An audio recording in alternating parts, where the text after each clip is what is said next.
If your Samsung washer won't start, won't lock the lid, or stops mid-cycle with a door error, the door lock assembly may be the problem. I'm Rory with AppliancePartsPros.com, and today I'll show you how to test and replace it. Let's get started. With over 2 million products in stock and the know-how to help you do it yourself, we are AppliancePartsPros.com.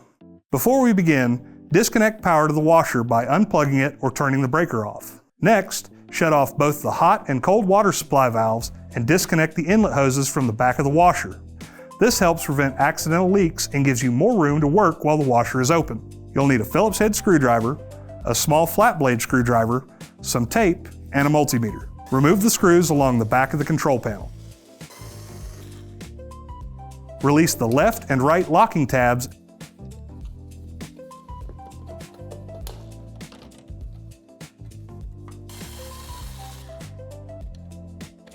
and lift the control panel upward, then rotate it forward to expose the main control board.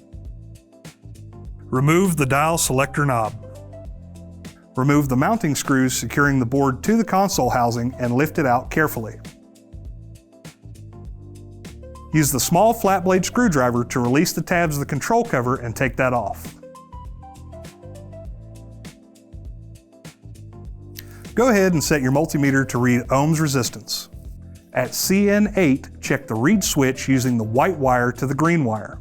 You should read approximately 0.2 ohms with the door closed. Next, check the lock contact on the white wire to the red wire and the unlock contact on the white wire to the blue wire. If the door is locked, white to red will read about 0.2 ohms and open when unlocked. White to blue will read about 0.2 ohms when unlocked and open when the door is locked. Measure resistance across the door lock motor using the black and brown wires. A good motor will read between 33 and 46 ohms. If you'd like a refresher on resistance testing, check out our multimeter tutorial linked below. Remove the control panel and the top cover assembly. Lift the top cover forward and up, then turn it upside down to access the door lock. Ow! Tape the lid down so it doesn't swing open. Disconnect the wiring harness and remove the mounting screws securing the door lock.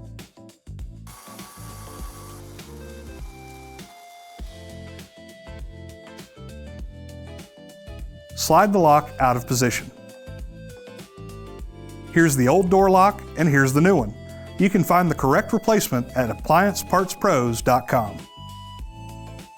Install the new door lock in the same orientation and secure it with screws. Reconnect the wiring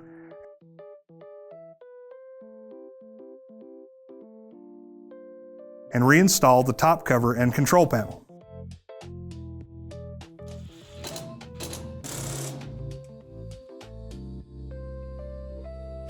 Secure it with screws.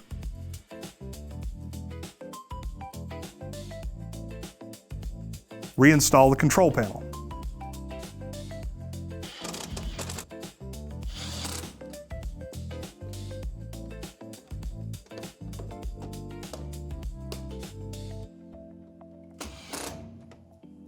Once the door lock is replaced, your washer should start and run cycles normally. Visit AppliancePartsPros.com if you need parts or additional guidance. Thanks for watching.